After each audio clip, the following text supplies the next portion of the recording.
Tonight on KQED Newsroom, the House widens its investigations of President Trump while new concerns emerge about North Korea's nuclear program.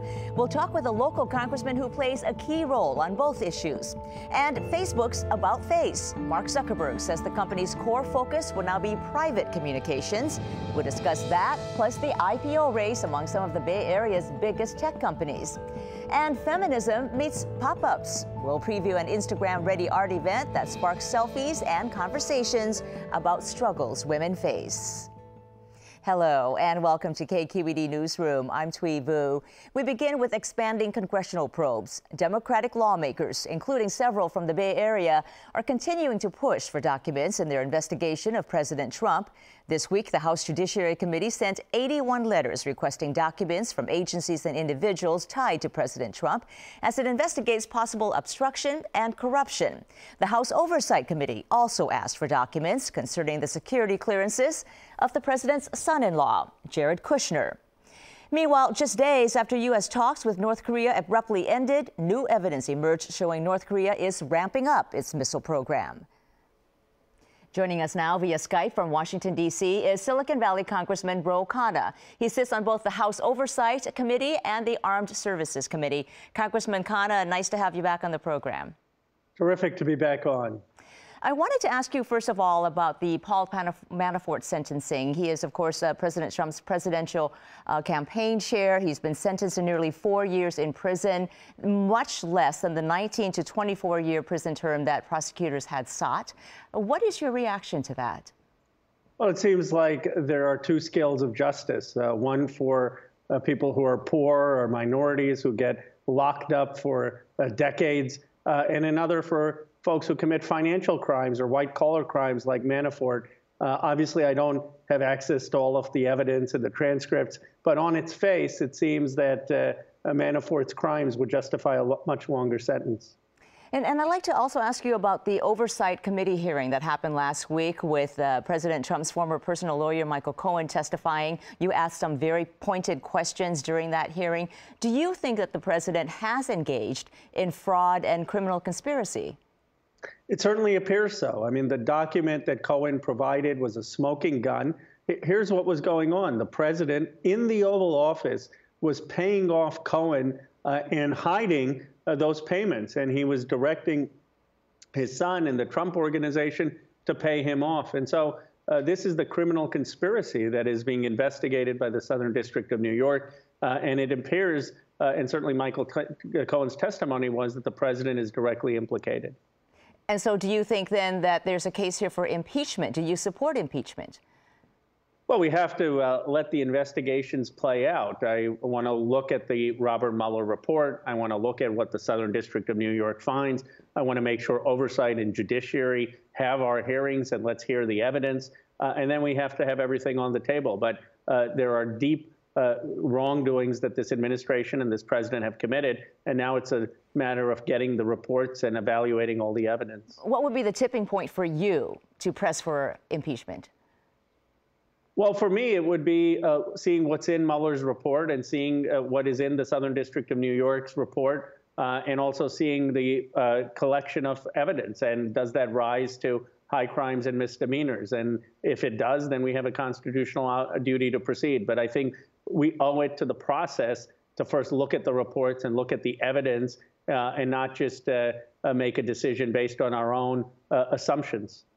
I'd like to also ask you about North Korea. You met yesterday in Atlanta with former President Jimmy Carter.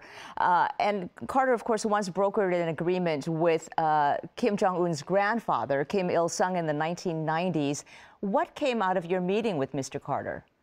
Well, look, it was an honor of a lifetime. I went down there. We spent 30 minutes. Let me tell you, President Carter is brilliant and lucid. He talked about how he had negotiated a framework, a 12-point framework with Kim Jong-un's grandfather. I then asked him, I said, President Carter, who can I follow up with in the Carter Center or experts to understand what this framework is? And he started laughing and he said, well, me, I'm the only one who knows all the details. So we're going to be following up. We want to get his wisdom. I mean, he's probably the only American who has actually met Kim Jong-un's grandfather, who was very popular in North Korea. And I've met with people in the administration, and I'm encouraging them to seek President Carter's counsel and involvement. As your viewers may know, President Carter actually was on a submarine during the Korean conflict. Ending this conflict is a huge legacy issue for him. And I think you had gotten a commitment from former President Carter that he would actually go to North Korea if President Trump wanted him to be involved in the negotiations. What are the chances that President Trump would even invite a former Democratic president on something like that? Well, I think it would behoove President Trump to take President Carter up on his offer. President Carter said he does no international travel anymore, but for North Korea, he'd be willing to make an exception. Look, President Trump would get the credit at the end of the day if there was a deal struck in North Korea. I believe President Carter could really help the negotiation team achieve that deal. So I'm going to be making the case to this president that he should engage President Carter. And as I share President Carter's view, President Carter said, I disagree with 99% of what President Trump is doing from a policy perspective, but on North Korea, engagement is the right strategy, and he wants to, as an American, support that effort. You're a co-sponsor of a resolution calling on the Trump administration to work on a final peace settlement of the Korean War. But just this week, we're seeing satellite images highlighting North Korea rebuilding a rocket launch station that it had dismantled. So you're pushing diplomacy. But will diplomacy work with a dictator who is prone to very provocative behavior, has never given inspectors a full accounting of his nuclear program?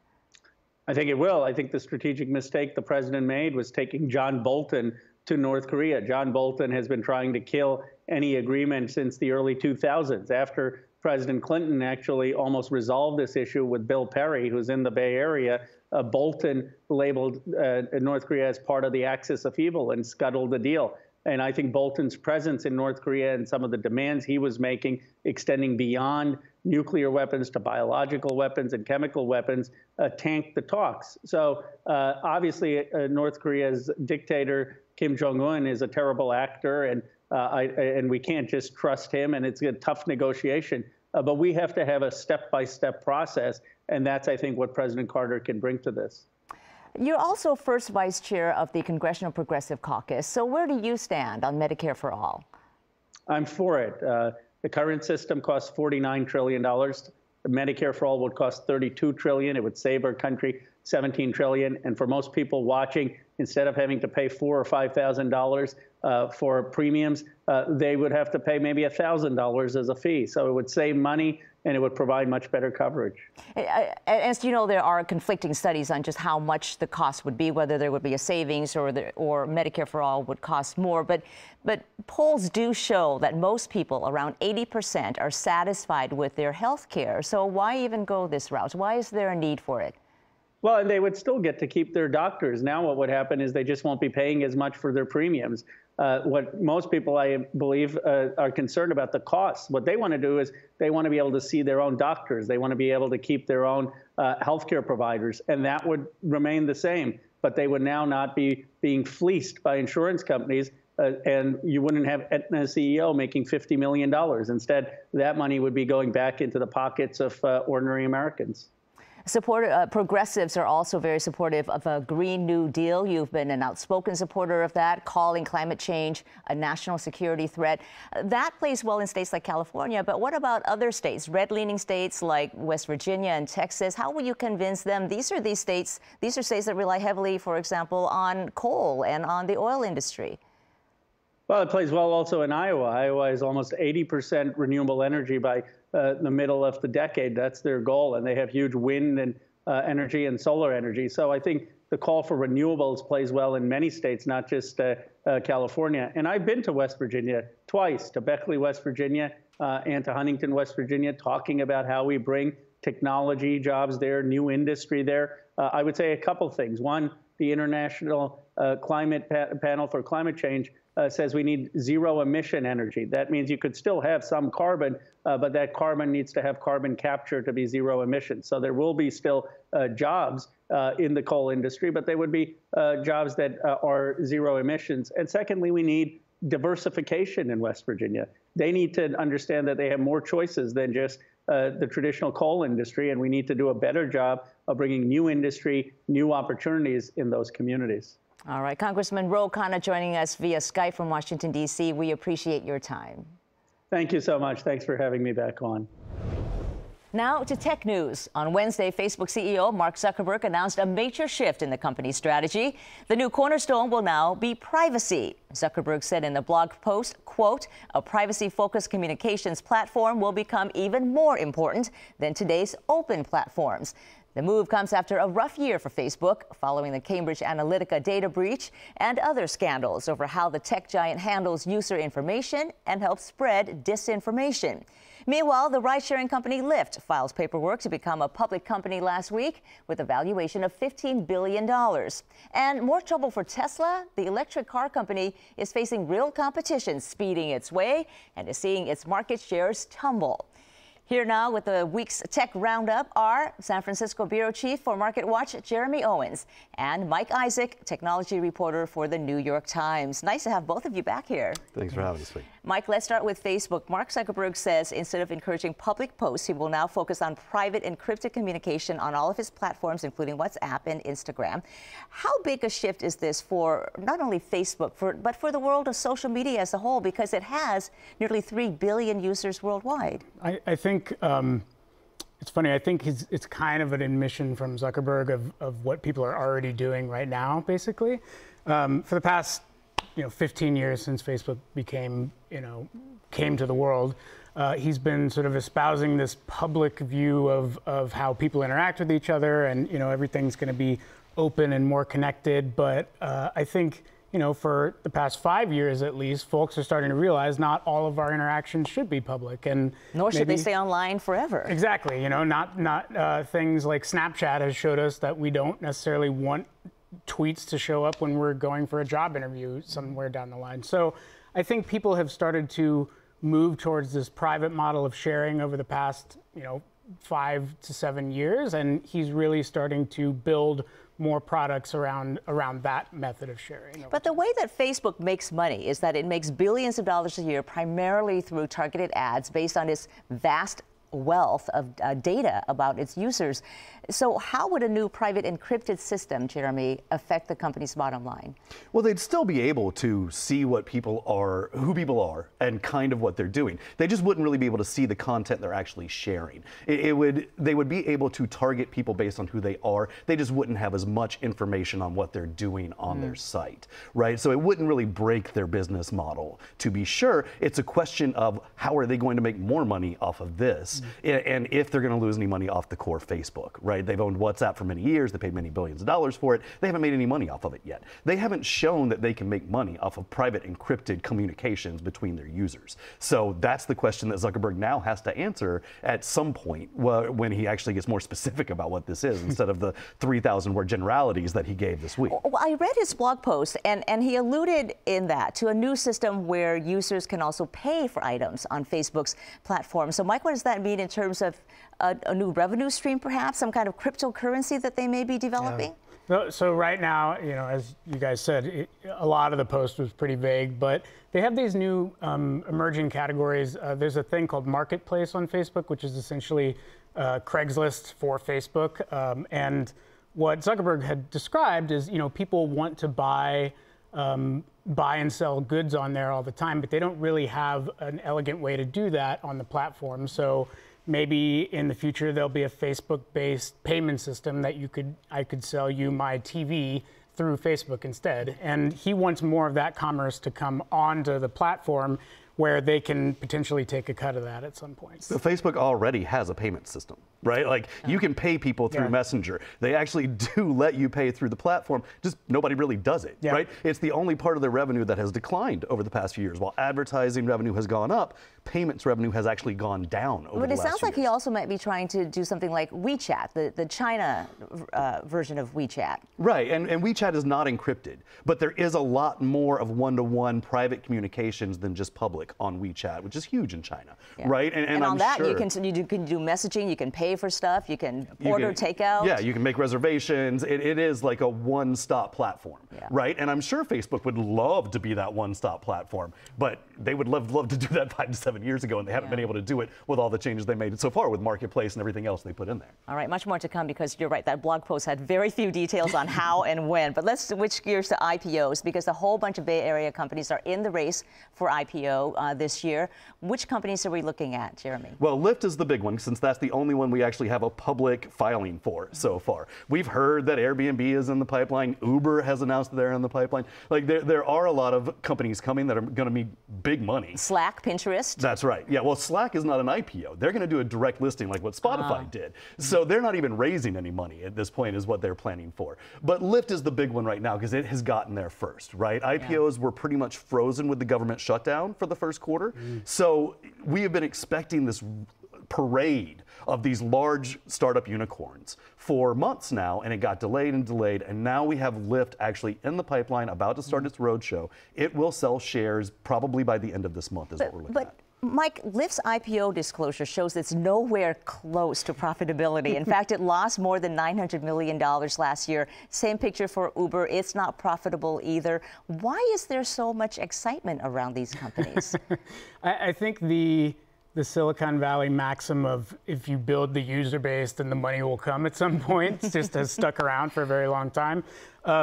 One thing these companies are also signaling is there's probably not going to be profitability in the near term, and so investors sort of have to learn, kind of like Amazon has treated the public markets over the years, which is, you know, we're not a profitable company, we're not going to be profitable anytime soon, but if you trust us, eventually we can get to a point where we'll start turning that money over. So, and we'll show revenue growth the entire time, right? Like that's what Amazon did, was like, yeah, we're not that profitable, but we continue to grow our sales incredibly. And that is what Uber and Lyft are kind of saying. I think what they would probably say is once we can get rid of the drivers, we'll be profitable, right? And I don't know if they would say that publicly, but that's really the honest truth, is when autonomous driving actually becomes you know, a reality, it will become profitable. Well, also on the subject of transportation, Tesla's Model Y, its first compact SUV, is going to be unveiled next week. But the company's troubles are mounting, Jeremy.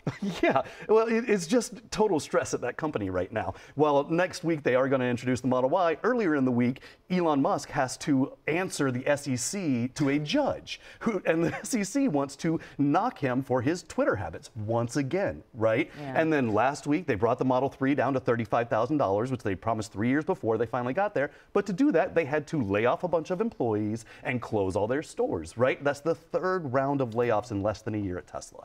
It's constant stress at that company. And Mike, the tech boom has been on a long run now. People keep on saying it's a bust, it's imminent, it's coming.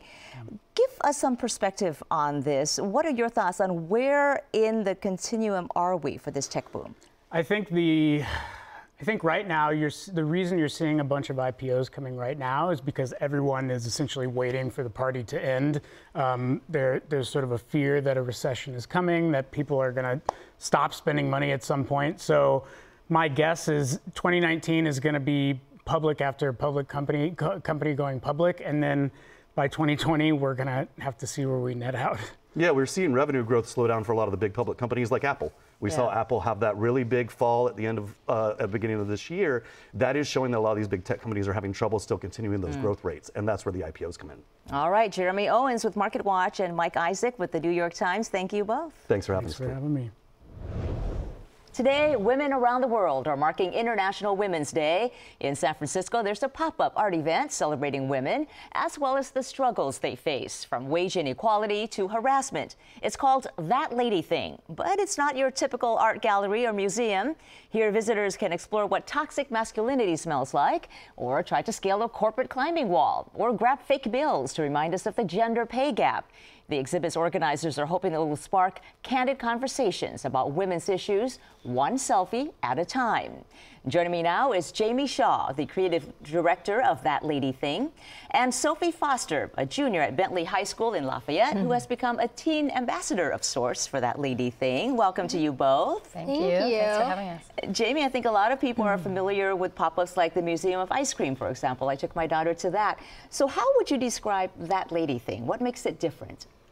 Well, that lady thing didn't set out to be a pop-up museum. The idea was born a year ago today on International Women's Day. A group of women that I worked with at an agency wanted to make a statement to show off our creative talents and to address the issues at the same time.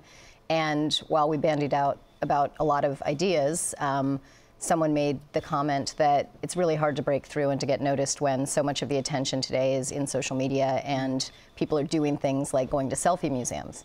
So we were aware of that as something to sort of compete with in terms of breaking through. And that then unlocked the creative idea, which was, what if we made our own? What if we made our own really colorful, really graphic, shareable sort of series of sets, but embedded these messages, these more substantive, serious messages. So describe some of the exhibits you have that have become very Instagram friendly. Well, we started with these visual puns, these sort of silly metaphors for the issues we wanted to tackle, which were the wage gap, women in leadership, harassment and objectification, and the whole Me Too movement.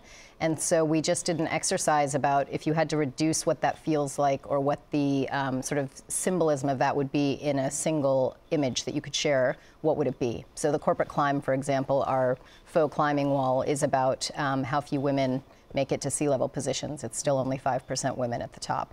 So, and the gender pay gap thing, you have women grabbing bills, flying around. Yes, we created a money grab machine like you would have seen in an old-time game show. And of course, we're fully aware that some of these images we're creating are provocative, right? Having women jump at dollar bills is provocative for a number of reasons, but that's sort of the point, and that's part of the tension. And Sophie, last year, that lady thing was open only to adults, 21 and older, but you reached out to Jamie and said, hey, you should let younger women in too. So starting this Sunday, teens 14 and older will be able to attend. So good job on that. Thank you. And are you and your friends already encountering some of the themes raised by that lady thing, themes such as gender inequality or harassment? Yes, we really are, because high school students, it's such a big focus in our school that I go to a co-ed school, so there's boys and girls, right? And so as women leaders, we always face obstacles in trying to get ahead. And so my friends and I, we all support one another, but there are still some nuances that we all face in the world. And, you know, I actually attended a summit in Sydney a couple months ago, which was really an incredible experience. And I met amazing young women and some young men, and they all come from very different backgrounds, very different places, but we all have very similar struggles in what we face as leaders. And Jamie, for you, are there specific issues that really spoke to you and really inspired you to put on this exhibit? I think for me, what stands out the most is sort of everyday gender bias and what an HR department might call microaggression. You know, society at large understands that it's not Mad Men anymore. You know, we can't treat women overtly in the ways that we did not so long ago. But there are still lots of small ways, and the wage gap is a perfect example. There's a lot of business leaders who have pure intent and really believe that they're, you know, leading an egalitarian workplace, but because of sort of subliminal kinds of messaging from culture, that's not usually the case, and it takes work. And you see it here in the tech culture as well, right? There's the complaints about the pipeline issue, and there will be those who argue that it's not a pipeline issue, it's not you're just not bothering to look hard enough. And with all these exhibits, though, some people might say that this is a vapid approach to some very important issues of our time. What are your thoughts on that? I'm really firm that that's not giving attention to what we're saying. We've obviously wrapped up the visuals in something that masquerades as being vapid, and that's part of the creative tension that we created. We said, hey, look over here, look at this colorful thing, look at this shiny object, and then when you look closely at it, there's actually something there that is very substantive and in some cases quite subversive. I actually think that has been a strength, not a weakness. I think had we made something that just you know, presented itself as very earnest kind of woman empowerment messaging, I think it would just sort of blend in with a lot of other platitudes. And so this was a way to get attention.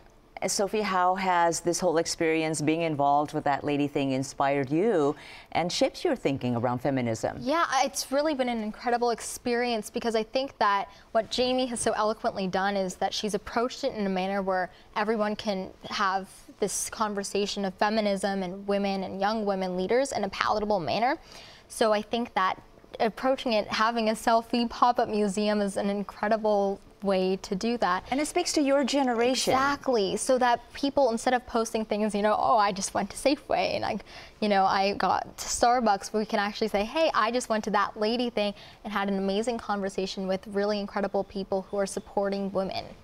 What exhibits are you most interested in checking out? Well, I'm so excited about checking out all of them. I think one of my favorites is definitely the corporate climb, because it can relate to corporate climb as it's hard to get to the top, but also just being a young woman, it's hard to put yourself out there, and you're constantly reaching. But what's really great is I have a co-leader, Elia, and we're reaching together, which is amazing.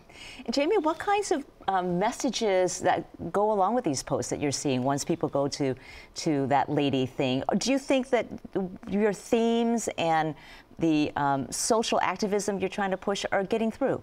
I do. The first time we did this, it was a one-night activation, and that was all it was intended to be. And we did it as an experiment to see what would happen. We have a narrative, like a museum-style plaque that accompanies each exhibit, and it has a statistic and sort of, a little bit of a thematic introduction to the visual. And we did it to see if women would take that opportunity to just do the colorful photo, or would they, take that piece and then share it out. And they did, by and large. Not only will the women share sort of the point, but also expand on it and put their own 2 cents. And for true equality to happen, though, men need to be part of the conversation. Do you have plans to bring men in as part of this installation? We do. And this time, for anyone who joined us the first 2 times, our exhibits really were designed as vignettes that tell a woman's story. So if you put a man on the climbing wall, it really doesn't mean the same thing. And we asked them to please stand back and respect that space so that we could share these images that meant something about women. But that was problematic, right? There were men who showed up, they wanted to participate, we want them in the conversation, they have to be in the conversation. So now we've added 7 new exhibits, which they all have a rating. This is for all to enjoy, and some say, please reserve this one for women. Well, fantastic. I know that you have plans to take this perhaps to other cities. And Sophie, when I asked you what you wanted to do in the future, what did you say? I want to run for president. There you go. You heard it here first in our program. Sophie Foster and Jamie Shaw with That Lady Thing. Thank you so much. Thank you. Thanks for having us.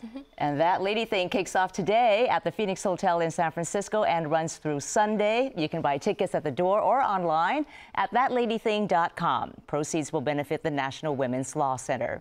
That will do it for us. As always, you can find more of our coverage at kqed.org/newsroom. I'm Thuy Vu. Thank you for joining us.